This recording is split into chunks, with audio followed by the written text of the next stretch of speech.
Hello friends, मेरा नाम विकास है और आप स्टडी जोन एजुकेशन का daily current affairs lecture series देख रहे हैं। इस वीडियो में बात करेंगे 7 मई 2020 के मोस्ट इंपॉर्टेंट करंट अफेयर्स के बारे में।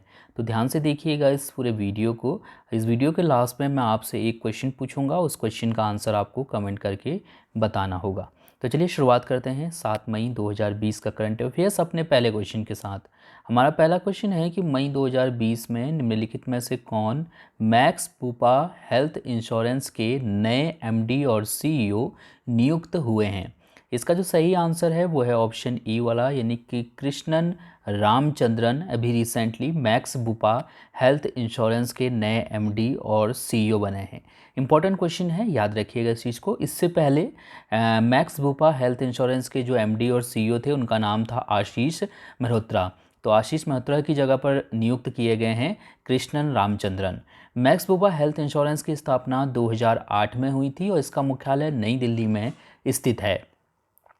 क्वेश्चन नंबर सेकंड है हमारा कि मई 2020 में निम्नलिखित में से किसे आईबीआरडी में अमेरिका का नया प्रतिनिधि मनोनीत किया गया है। इसका जो सही आंसर है वह है ऑप्शन सी वाला, यानी कि अशोक माइकल पिंटो को। अशोक माइकल पिंटो को अभी रिसेंटली आईबीआरडी में अमेरिका का नया प्रतिनिधि मनोनीत किया गया है। आईबीआरडी का फुल फॉर्म यहाँ पर लिखा गया है international bank for reconstruction and development. ये विश्व बैंक की ऋण शाखा है। तो इसके लिए जो अमेरिका के जो प्रतिनिधि होंगे उनका नाम होगा अशोक माइकल पिंटो। विश्व बैंक का मुख्यालय वॉशिंगटन डीसी संयुक्त राज्य अमेरिका में स्थित है और विश्व बैंक के अध्यक्ष डेविड मालपास हैं। क्वेश्चन नंबर तीसरा है हमारा कि मई 2020 में किस देश ने उत्तर कोरिया के तानाशाह किम जोंग उन को द्वितीय विश्व युद्ध मेडल से सम्मानित किया है। इसका जो सही आंसर है वो है ऑप्शन डी वाला, यानी कि रूस ने। अभी रिसेंटली रूस ने उत्तर कोरिया के तानाशाह किम जोंग उन को द्वितीय विश्व युद्ध मेडल से सम्मानित किया है। उत्तर कोरिया के जो तानाशाह हैं जिनका नाम है किम जोंग उन, उनको ये सम्मान क्यों दिया गया है? तो इनको ये सम्मान विश्व युद्ध के दौरान उत्तर कोरियाई क्षेत्र में मारे गए सोवियत संघ के जो सैनिक थे उनकी यादों को संरक्षित करने के लिए दिया गया है। तो एक तरीके से सीधी भाषा में बोला जाए तो रूस के जो सैनिक उत्तर कोरिया में जो शहीद हो गए थे द्वितीय विश्व युद्ध के दौरान, तो उनकी यादों को संरक्षित करने के लिए जो है उत्तर कोरिया ने काम किया है, जिसकी वजह से जो है द्वितीय विश्व युद्ध मेडल से सम्मानित किया गया है उत्तर कोरिया के तानाशाह किम जोंग उन को, रूस के जो राष्ट्रपति हैं व्लादिमीर पुतिन उनके द्वारा। रूस की राजधानी मॉस्को है, मुद्रा यहाँ की रूबल है। इसी तरीके से अगर हम उत्तर कोरिया की बात करें तो उत्तर कोरिया की राजधानी प्योंगयांग है, यहाँ की जो मुद्रा है वो है वॉन। ठीक है, उत्तर कोरियाई वॉन। क्वेश्चन नंबर फोर्थ है हमारा कि निम्नलिखित में से किस राज्य ने प्रवासियों के लिए एग्जिट ऐप लॉन्च किया है। एग्जिट नामक जो ऐप है वो कौन से राज्य में लॉन्च किया गया है अभी रिसेंटली? तो इसका सही आंसर ऑप्शन ई वाला है, यानी कि पश्चिम बंगाल में। अभी रिसेंटली पश्चिम बंगाल सरकार ने जो भी प्रवासी लोग हैं उनके लिए एग्जिट ऐप लॉन्च किया है। आप सभी को पता है कि लगभग हर राज्य जो है अपने यहाँ पर जो प्रवासी मजदूर हैं या फिर जो कामगार हैं उनको वापस जो है उनके राज्यों में भेजने की कोशिश कर रहे हैं।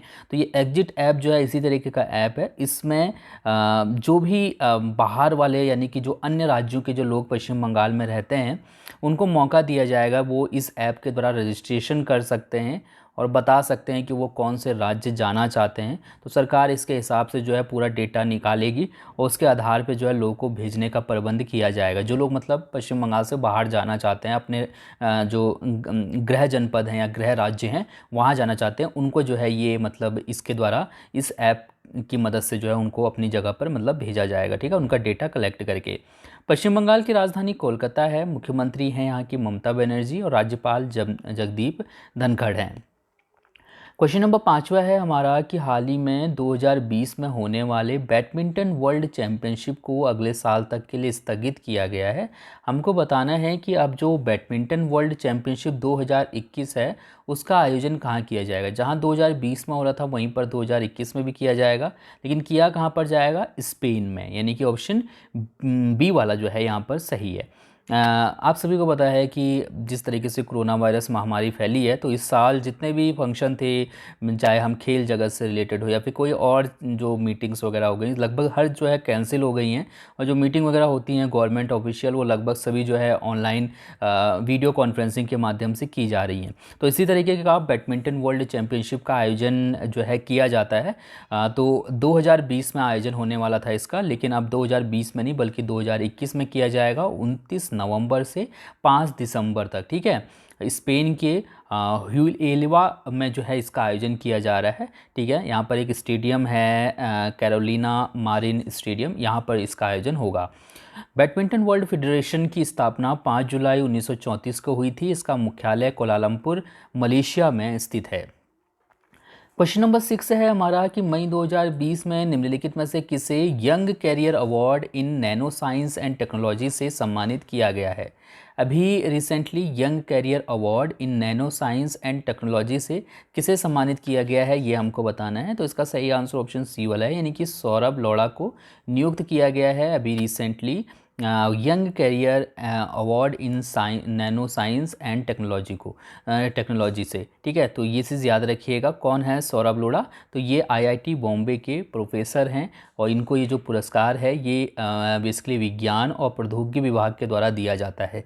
ठीक है, तो ध्यान होना चाहिए, इनका नाम याद रखिएगा। क्वेश्चन नंबर 7वां है कि मई 2020 में निम्नलिखित में से किसके द्वारा ऑपरेशन समुद्र सेतु लॉन्च किया गया है। ऑपरेशन समुद्र सेतु अभी रिसेंटली इंडियन नेवी के द्वारा चलाया गया है, यानी कि ऑप्शन बी वाला यहाँ पर से सही है। जैसे कि हमें नाम से पता चल रहा है, अंदाज़ा लगा सकते हैं आप कि किसके द्वारा जो है ये अभियान चलाया गया है। जब आपको कन्फ्यूज़न होगा तो ज़्यादातर कोस्ट गार्ड और इंडियन नेवी में ही होगा, तो याद रखिएगा इंडियन नेवी ने ये अभियान चलाया है। इसके तहत बेसिकली जो हमारे जो लोग हैं जो विदेशों में फंस गए हैं, उनको जो है भारत वापस लाया जा रहा है। ठीक है, तो ध्यान रखिएगा इस चीज़ को। नौसेना के जो प्रमुख हैं वर्तमान में, उनका नाम है करमबीर सिंह। इसके बाद अगला क्वेश्चन देखते हैं, क्वेश्चन नंबर 8वां कि मई 2020 में निम्नलिखित में से किसके द्वारा यूवी ब्लास्टर नामक ultraviolet disinfection tower launch किया गया है। तो इसका जो सही आंसर है वो है ऑप्शन ई वाला, यानी कि डीआरडीओ ने अभी रिसेंटली डीआरडीओ ने यूवी ब्लास्टर नामक ultraviolet disinfection tower launch किया है। इसका इस्तेमाल उन जगहों पर किया जाएगा जो एरिया बहुत ज़्यादा संक्रमित एरिया हैं। जैसे कि अगर हम कोविड-19 का ही एक थोड़ा सा एग्जांपल ले लेते हैं, क्योंकि अभी यही चल रहा है, तो जिन इलाकों में कोविड-19 का संक्रमण सबसे ज़्यादा होगा वहाँ पर ये काफ़ी अच्छे तरीके से काम करेगा।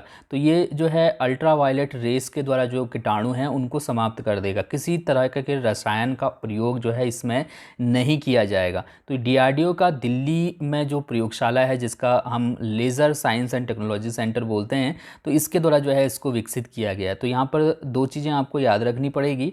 प्रयोगशाला का नाम आप याद रख सकते हैं, अगर ऑप्शन में ये होगा तो आप ये ऑप्शन सही कर सकते हैं, ये डीआरडीओ के अंतर्गत ही आता है। ये जो लैंप है या फिर ये जो टावर बनाया गया है, इसमें 43 वॉट के 6 यूवीसी लैंप लगे हुए हैं, जिनकी वेवलेंथ जो है 254 नैनोमीटर होती है और इसमें जो है 360 डिग्री में प्रकाश जो है ये देते हैं। ठीक है, और अगर कोई 12 बाई 12 का अगर कोई मकान होगा, कमरा होगा, तो उसको मतलब ये 10 मिनट में जो है संक्रमण मुक्त कर सकता है। ठीक है, अल्ट्रा वायलेट मतलब रेज़र के द्वारा।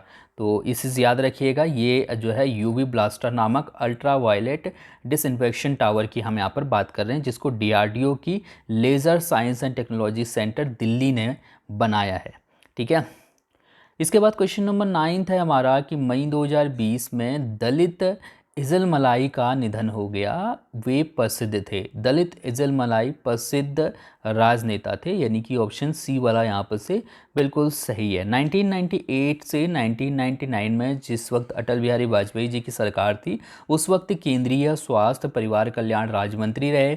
इसके अलावा जब 1971 में हमने पाकिस्तान के साथ युद्ध लड़ा, तो उस वक्त जो है ये सेना में अधिकारी के पद पे तैनात थे। तो वो जो है जो 1971 वाला जो युद्ध हुआ था उसमें भी इन्होंने हिस्सा लिया था। ठीक है, दलित इज़िल मलाई तमिलनाडु के थे ये। इसके बाद हम लोग अगले क्वेश्चन की बात करते हैं। क्वेश्चन नंबर 10वां कि निम्नलिखित में से किस देश ने आर्कटिक जलवायु और पर्यावरण निगरानी के लिए पहला उपग्रह आर्टिका एम लॉन्च किया है। इसका जो सही लॉन्च करने की घोषणा की है, इसका जो सही आंसर है वो है ऑप्शन बी वाला, यानी कि रूस। अभी रिसेंटली रूस ने आर्कटिक जलवायु और पर्यावरण निगरानी के लिए पहला उपग्रह आर्टिका एम लॉन्च करने की घोषणा की है। ये जो उपग्रह है ये इस वर्ष ही लॉन्च किया जाएगा और इसका जो दूसरा संस्करण है वो 2023 में लॉन्च होगा। ये क्या काम करेगा, तो ये जो हमारा जो ध्रुवीय क्षेत्र है, आर्कटिक वाला जो एरिया है, वहाँ पर मौसम संबंधी जानकारी हमको देगा। और याद रखिएगा इस चीज़ को कि ये जो उपग्रह है ये लॉन्च किसने किया है, क्योंकि इंपॉर्टेंट क्वेश्चन हमारे लिए बनेगा। ठीक है, ये पहला उपग्रह है जो कि आर्कटिक जलवायु और पर्यावरण निगरानी के लिए लॉन्च किया जाएगा रूस के द्वारा। क्वेश्चन नंबर 11वां है कि मई 2020 में किस राज्य ने निगाह नामक एक नया कार्यक्रम शुरू किया है। इसका सही आंसर है ऑप्शन ए वाला, यानी कि हिमाचल प्रदेश सरकार ने। अभी रिसेंटली हिमाचल प्रदेश में निगाह नामक एक नया कार्यक्रम लॉन्च किया गया है। इस कार्यक्रम का उद्देश्य उन लोगों के परिवारों के सदस्यों को जागरूक करना है जो अन्य राज्यों से हिमाचल प्रदेश आ रहे हैं, यानी कि हिमाचल प्रदेश आ रहे हैं, जो लोग बाहर से लोग आ रहे हैं, उन लोगों को उन लोगों के परिवारों को जागरूक करने के लिए एक अभियान है निगाह नामक। तो इसमें जो आंगनवाड़ी केंद्र में काम करने वाली जो महिलाएं हैं, इसके अलावा और भी जो मतलब आशा कार्यकर्ता हैं, उन सभी की मदद से लोगों को जागरूक किया जाएगा। जो लोग बाहर से आए हैं उनको ये कहा जाएगा कि किस तरीके से जो है आप क्वारंटाइन में रहिए अपने घर पे ही, जब तक आपकी जो रिपोर्ट है वो ना आ जाए या फिर जब तक आपके मतलब जांच की व्यवस्था ना की जाए। ठीक है, तो ये जो है ये काम किया जाएगा। निगाह नामक इस निगाह जो है इस कार्यक्रम का नाम दिया गया है। हिमाचल प्रदेश की राजधानी शिमला है। राज्यपाल हैं यहाँ के बंडारू दत्तात्रेय और मुख्यमंत्री जयराम ठाकुर हैं। सीटों की बात करते हैं तो विधानसभा के लिए 68, राज्यसभा के लिए 3 और लोकसभा के लिए 4 सीटें हैं हिमाचल प्रदेश से। क्वेश्चन नंबर 12वां है कि मई 2020 में CMIE द्वारा जारी रिपोर्ट के अनुसार लॉकडाउन के दौरान बेरोजगारी दर कितने प्रतिशत हो गई है। इसका जो सही आंसर है वो है ऑप्शन डी वाला, यानी कि 27.1%। अभी रिसेंटली CMIE ने एक रिपोर्ट जारी की है। इसमें ये कहा गया है कि लॉकडाउन के दौरान बेरोजगारी दर 27.1% हो गई है और साथ ही साथ इसमें ये बताया गया है कि 121.5 मिलियन लोग जो है इस वक्त बेरोजगार हैं। ठीक है, और CMIE की फुल फॉर्म मैंने लिखी है, अगर आप याद रखना चाहें तो इम्पोर्टेंट पॉइंट है, याद रख सकते हैं। Centre for monitoring Indian economy जो है इसकी फुल फॉर्म होती है CMIE। ठीक है, तो इसी ने ये रिपोर्ट जारी की थी जिसमें इसने बोला था कि लॉकडाउन के दौरान बेरोजगारी दर 27.1% हो गई है। अब बात करते हैं आपके लिए कल के प्रश्न की। इस प्रश्न का उत्तर आपको कमेंट करके बताना था। आपके लिए प्रश्न था कि निम्नलिखित में से किस राज्य में नेबरहुड क्लासेस शुरू किए गए हैं। नेबरहुड क्लासेस अभी रिसेंटली त्रिपुरा सरकार ने शुरू किए हैं, यानी कि ऑप्शन डी वाला यहाँ से बिल्कुल सही है।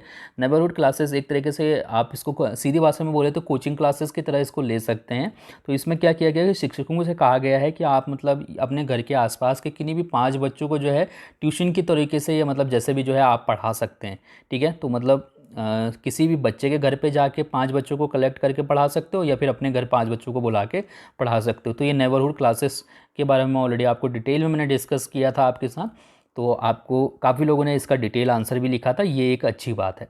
चलिए अब बात करते हैं अगले क्वेश्चन की, जो कि आपके लिए आज का प्रश्न होगा और इसका आंसर आप लोग कमेंट करके मुझे बताएंगे। आपके लिए प्रश्न ये है कि हाल ही में प्रसिद्ध सामाजिक कार्यकर्ता डेनिस गोल्डबर्ग का निधन हो गया। वे किस देश से थे। डेनिस गोल्डबर्ग किस देश के थे ये आपको बताना है। काफ़ी फेमस थे ये और मैंने इनके बारे में 3-4 पॉइंट बताए थे जो कि काफ़ी इंपॉर्टेंट थे। सो इसका आंसर आप कमेंट करके बता सकते हैं और थैंक यू सो मच इस वीडियो को देखने के लिए। अगर कोई ऐसा पॉइंट हो इस वीडियो में जो आपको समझ में ना आया हो तो आप लोग कमेंट कर सकते हैं। मैं कमेंट में ही जो है आपका उत्तर दे दूँगा अगर आपका कोई कन्फ्यूज़न होता है तो। Thank you so much.